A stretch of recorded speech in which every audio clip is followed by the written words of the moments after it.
Welcome back to another live show with Eddie V Live Show. It's good to be back with all of you out there. I just wanted to get on. Today we're talking about maybe a little bit about feminism, kind of tangentially talking about feminism. I want to make some comments in general, but you really using this Brian Holdsworth video that I was watching today. I watched it multiple times because I wanted to just make sure I was looking at it correctly.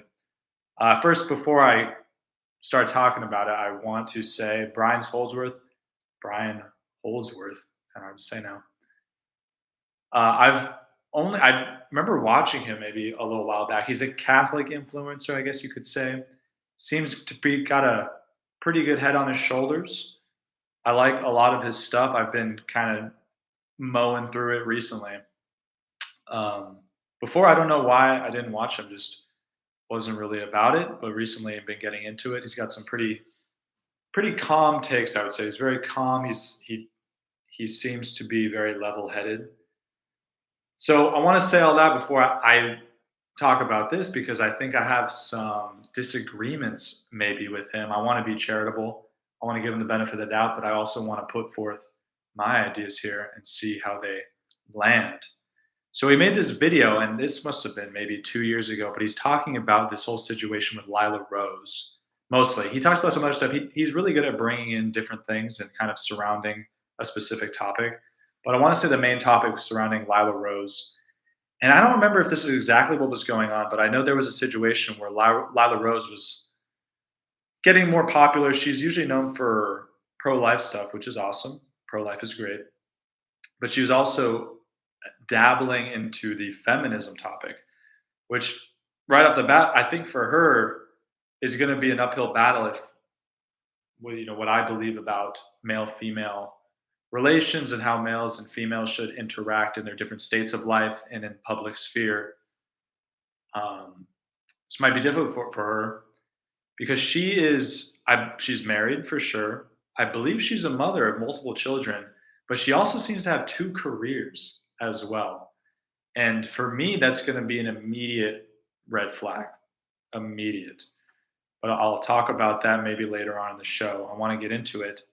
So Brian Holdsworth, he's talking about this whole situation with her. She's commenting on feminism maybe, and people are calling around being like, you shouldn't even have a platform because of your situation. So Brian Holdsworth seems to be saying in his video that people are saying about her that she shouldn't even have a podcast because she's a woman.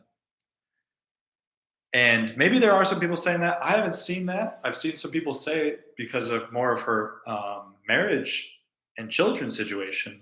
She's focusing on the wrong things.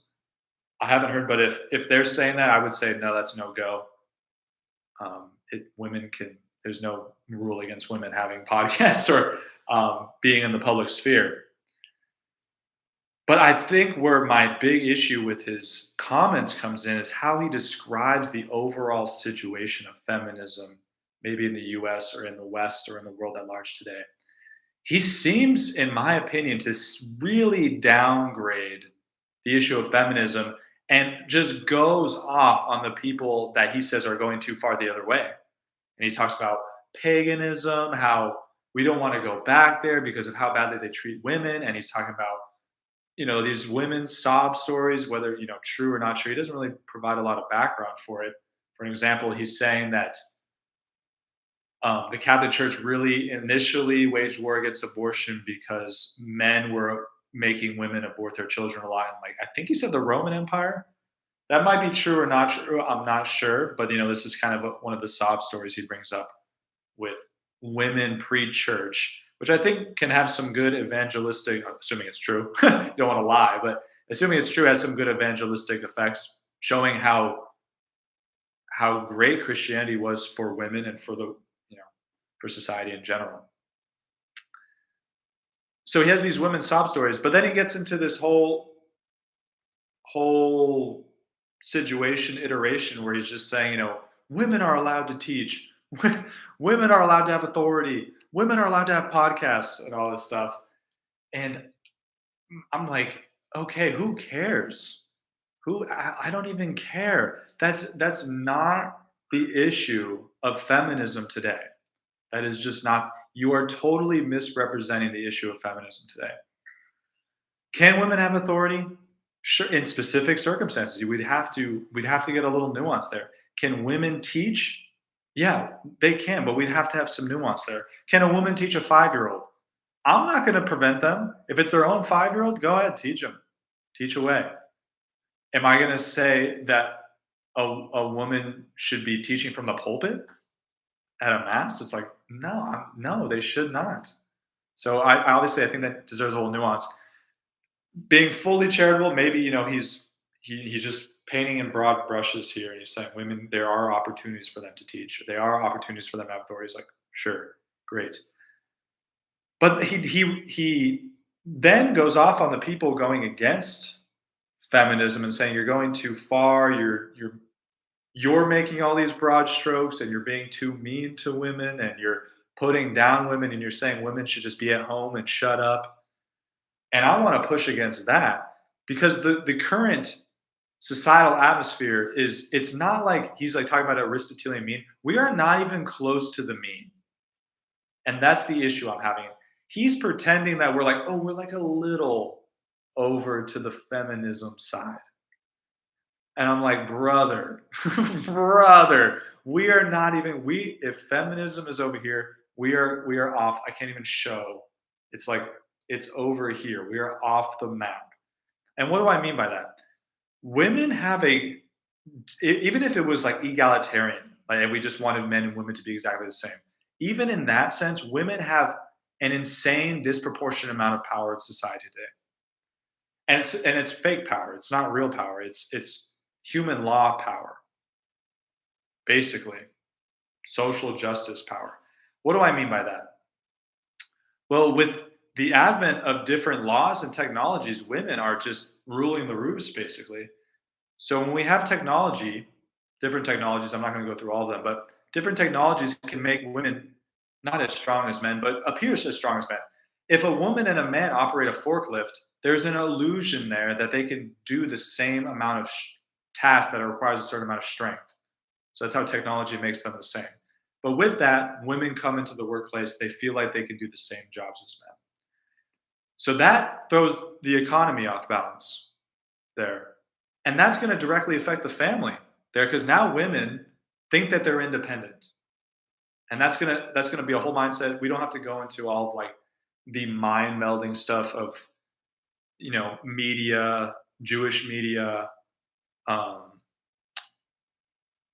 different groups. I already said Jewish, but um, different groups trying to upend the patriarchy in the Christian West. You could even argue the CIA is trying to do this, especially post World War II. But I don't have time to get into all that. You can look that up for yourself. But then we get into even later technologies like the contraception pill or even the different types of abortion. So now women can prevent themselves from entering into this natural, but you can argue a weakening state. I know that's a terrible way to describe pregnancy, but it makes women very vulnerable. So now they can totally avoid a natural state, and now they think they're more like men. And then you have abortion, obviously, is like if the contraception didn't work, now they can kill their child. So all of these things give women this false sense of strength, this false sense of evenness with men. What does that lead to? It leads to a society, related to this, no fault divorce. Now that women can be independent by themselves with technology, now to liberal, Jewish, whatever you want to call it, mindset, we have a new labor pool now.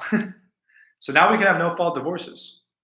Basically, you just get divorced at a will. Before, if you get divorced, a woman divorcing a man, like, oh yeah, I'm gonna like cut myself off from my income supply and the person that provides housing and different things for me. But now they can rely on technology and people that wield that technology for that. It's all connected. So where are we at?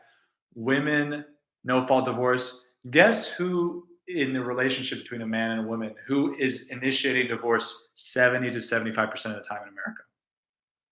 It's the women. They're initiating that divorce 70 to 75% of the time. Keep in mind, the last statistic I saw, statistics, take them as they are. The last statistic I saw was like America was like 65 to 75% Christian, and you have 70 to 75% of women initiating divorce. Okay, that's a very it's a very different picture than Holdsworth seems to want to paint, where he's just like, yeah, women got a little out of control, they got a little selfish, but that's okay. We got to make sure we don't swing too hard. It's like, I want to swing that thing. I want to swing it all the way over. We're not even close to the median right now. Another thing, the voting thing. He mentions voting. When women got the vote, they became a lot more powerful in voting, as far as people give voting any power, because it's men that give voting power. The military, the police force, law enforcement, they are the ones that give any sort of voting, any sort of public office, any power, and also the will of the people, as much as they acknowledge that power, as much as they acknowledge whoever is currently in charge, which we usually do by voting now. So, just to give you a statistic example to show just how bad it is right now, I believe it was 87% of Democrat women are pro-choice or pro-abortion, whatever word you want to use. I think it was pro-choice. I know those are two different things.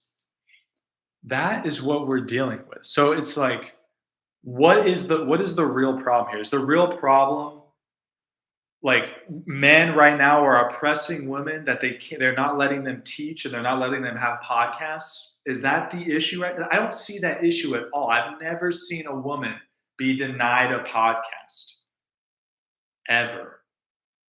And if there's an example, please let me know. A woman's like, my husband won't let me have a podcast. Even if there was, I'd be like, good. Deny, like, the man is in charge. I'm not saying he should do that, but I'm saying he has the prerogative. It's a prudential decision for him. But he's saying, like, that's the issues he chooses to talk about, whether he's just really adamant about that, or he's just choosing to totally ignore the real issues in our society in terms of feminism. I don't know. But that is not the issue. And then I would even expand it out to, like, the question we need to be asking ourselves is, if we're going to be charitable. Everyone says that, it's a buzzword now. If you want to be charitable. But I would say the real charity would come from wondering, what actually is a woman supposed to do? What is best for the woman? That's what we should be asking. Is it best for the woman? I'm going to use Lila Rose as an example. I'm sure she's a lovely lady, but just to get an example across, she's a public figure too, so I don't feel like I'm prying into someone's personal life or something. It's all public. Is what's best for a woman and her family and her husband, I'm assuming her husband works, for her working husband to have a wife that has children, and she also has two careers. She heads up some pro-life thing. I can't remember the name of it. Even the church teaches, and we could talk about general documents that talk about that. I think the best thing to go to is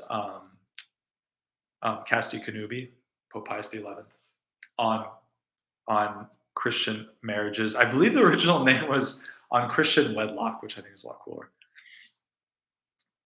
But is that what's best for women? Is that what's best for Lila Rose? First, let's talk, is it best for Lila Rose? We can think about that. I don't think that's best for her. And maybe, I don't know if I want to talk about that right now, why that's not best for her.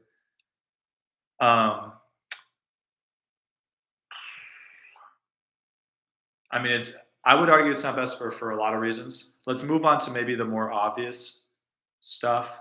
Well, it's not best for her because it's not best for her relationship with her husband and her children. Simple as that. If mommy has two jobs, where are her children? Where's her husband? Are they seeing is he seeing his wife? Are they seeing their mother ever? It's hard enough to see your children with one job.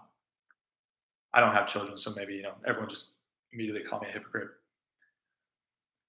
All right, so the husband, The same thing is like, is he seeing his wife? Is he being properly taken care of by his wife? He already has a career. Hopefully, he can provide for the family. If he doesn't, he needs to think about that and figure that out.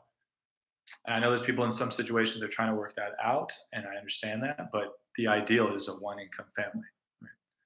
And then the children, and most of all, I think, are going to be harmed by this, which the husband too, is they don't have the queen of their home at home in the heart of the family, which is at home. And then Brian Holdsworth says, like, we just want women to be at home and shut up. It's like, I mean, we wouldn't say it like that, but yes, yes, I don't need my wife in the public sphere.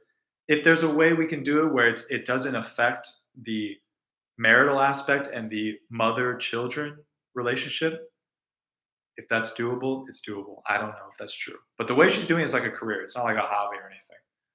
So I would be very much doubtful. But is that the best thing for that family? I don't think so. And that brings in another thing that, I mean, I'm already running pretty long right now, but that brings up another thing is like, what woman is not supposed to teach? What woman is not supposed to have authority? What woman is not supposed to have a podcast? And I would argue there's different states of life we have to talk about.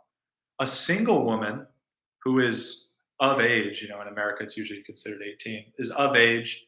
She can do a lot of what she just wants to do. I don't recommend doing whatever she wants to do, but she can do that, and it wouldn't necessarily be sinful. But a married woman, as soon as she enters that vocation, the things that she can do licitly, legally by the church's law becomes a lot tighter. Same thing with a nun, same thing with a sister. It would be crazy to think a sister takes vows, poverty, chastity, and obedience, but she's like, I can still do whatever I want, and there's no limit. It's like, no, there's hierarchy there. There's authority that comes down to her. Same thing in the family. Same thing for a husband. A single man can do a lot of stuff, but his duties are going to definitely change when he gets married.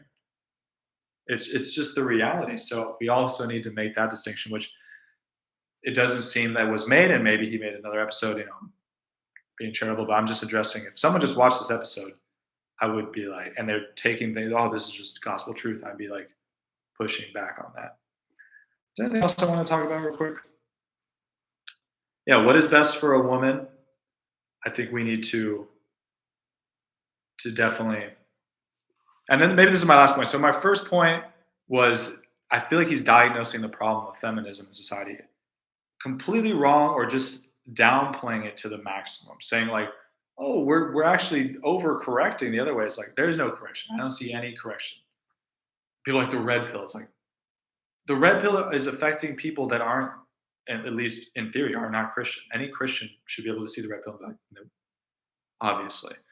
And the last point I want to make is just a general observation that I've had is that many women, modern women, whether Christian or not, are just very unpleasant to be around. And I'm not saying every woman, and I'm not saying women as in women nature is unpleasant. I'm saying the way that they currently are is very unpleasant. A lot of women, in my experience, are very combative. They're very domineering. They're trying to like one up. Like, I don't even. There are men that do this, but I don't even know a lot of men that do this. So they're just constantly trying to one up you. They're very independent. I know independence has a very positive notion today, but in some sense, like, I have a family, and a lot of times I'm with my family, and I'm not fully independent of my family. We count on each other for different things.